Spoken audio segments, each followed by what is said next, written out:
আকাশবাণী কলকাতা। স্থানীয় সংবাদ পড়ছি নমামি বসু। 3 দিনের সফরে মুখ্যমন্ত্রী মমতা ব্যানার্জি আজ উত্তরবঙ্গ যাচ্ছেন। বিজেপি সর্বভারতীয় সভাপতি জেপি নাড্ডার কনভয়ে হামলার ঘটনা ঘিরে কেন্দ্র রাজ্য সংঘাতের মধ্যেই সেখানে তিনি একাধিক রাজনৈতিক কর্মসূচিতে যোগ দেবেন। বিকেলে বিমানে কলকাতা থেকে তিনি বাগডোগরা পৌঁছবেন।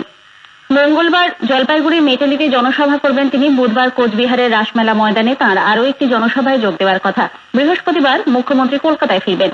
এদিকে কোভিড নেগেটিভ রিপোর্ট পাওয়ার পরই মুখ্যমন্ত্রীর সভামঞ্চে উপস্থিত থাকা যাবে বলে জানানোর পর জেলার বিধায়ক থেকে শুরু করে নেতৃবৃন্দর আরটিপিসিআর এ কোভিড টেস্ট করানো হচ্ছে। দেশে কোভিড-19 থেকে আরোগ্যের হার 94.98% পৌঁছে গেছে। একদিনে 30,605 জন হাসপাতাল থেকে ছাড়া পাওয়ায় এখনো পর্যন্ত 93,88,159 জন কোভিড থেকে সংক্রমণ মুক্ত হলেন।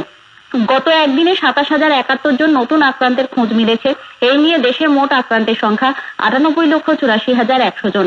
স্বাস্থ্য মন্ত্রক সূত্রে জানা গেছে একই সময়ে আরো 336 জনের মৃত্যু হয়েছে। এই নিয়ে করোনা ভাইরাসের কারণে মোট 1,43,355 জন প্রাণ হারালেন। বর্তমানে চিকিৎসাধীন 3,52,586 জন রোগী। রাজ্যের প্রাক্তন মুখ্যমন্ত্রী বুদ্ধদেব ভট্টাচার্যের শারীরিক অবস্থার আরো উন্নতি হয়েছে। তাঁর আচ্ছন্নতা ভাব অনেকটাই কেটে গেছে, ভালো ঘুমও হয়েছে। ক্যাথিটার খুলে দেওয়া হয়েছে। আজ ভোর থেকে মুখ দিয়ে ওষুধ খাওয়ানো হচ্ছে। শারীরিক অবস্থা যদি একই রকম থাকে তাহলে বুদ্ধবাবুকে আগামীকাল হাসপাতাল থেকে ছেড়ে দেওয়া হতে পারে বলে জানা গেছে। কলকাতার বেহালা থানা এলাকায় জয়শ্রী পার্কে আজ একটি গাড়ি নিয়ন্ত্রণ হারিয়ে পুকুরে পড়ে গেলে একজনের মৃত্যু হয়, আহত আরো একজন। পুলিশ সূত্রে জানা গেছে স্থানীয় বাসিন্দা কেএমসির অবসরপ্রাপ্ত এক্সিকিউটিভ ইঞ্জিনিয়ার 64 বছর বয়সী অশোক কান্তি রায় সকাল 9টা নাগাদ চালককে পাশে বসিয়ে গাড়ি নিয়ে বেরোন।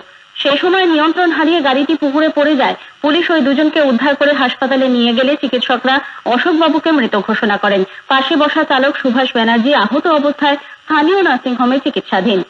দক্ষিণ কলকাতার গড়ফা থানা এলাকার প্রিন্স আনোয়ার শাহ রোড সংযোগস্থলে সাপুইপাড়ায় গত রাতে একটি বেপরোয়া গতির গাড়ির ধাক্কায় রতন সরকার নামে এক সাইকেল আরোহীর মৃত্যুর ঘটনায় পুলিশ গাড়ির চালক শুভম ব্যানার্জিকে গ্রেপ্তার করেছে। শুভম ইঞ্জিনিয়ারিং এর ছাত্র।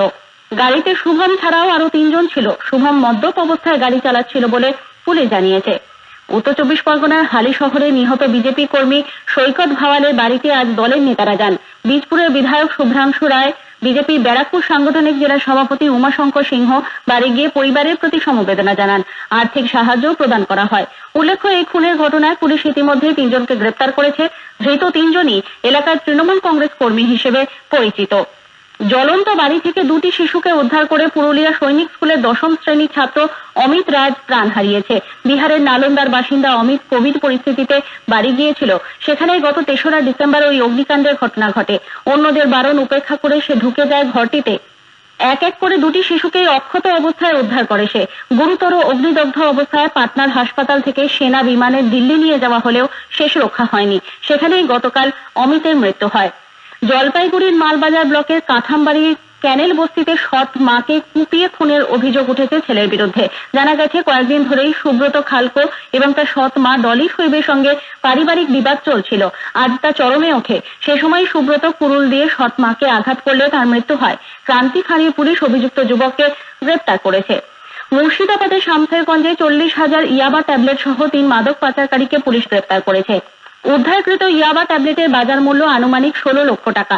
নির্দিষ্ট খবরের ভিত্তিতে গত রাতে শামশেরগঞ্জ থানার ডাকবাংলা মোড়ে 34 নম্বর জাতীয় সড়কের ধারের একটি বেসরকারি হোটেলের সামনে থেকে ইম্ফলের বাসিন্দা সিঙ্গা সাকির ও শামশেরগঞ্জ শিবপুরের বাসিন্দা আলম শেখকে গ্রেপ্তার করে পুলিশ। তারা জঙ্গিপুরের দিকে যাচ্ছিল। মণিপুর থেকে ওই ইয়াবা ট্যাবলেটগুলি নিয়ে এসে রঘুনাথগঞ্জের মঙ্গলজনে ফিরোজ শেখ নামে অপর এক পাচারকারীর কাছে নিয়ে যাওয়া হচ্ছিল বলে জানা গেছে। পরে ফিরোজকেও গ্রেপ্তার করা হয়। আর 3 জনকে বিশেষ মাদক আদালতে তুলে পুলিশি হেফাজতে নেওয়া হয়েছে। জেলার শামশেরগঞ্জে প্রধানমন্ত্রী আবাস যোজনার রূপশ্রী সহ বিভিন্ন সরকারি প্রকল্পের টাকা পাইয়ে দেওয়ার জন্য উপভোক্তাদের কাছ থেকে কাটমানি নেওয়ার অভিযোগে এক পঞ্চায়েত ফ্যাসিলিটার সুজন কুমার দাসকে সাসপেন্ড করা হয়েছে।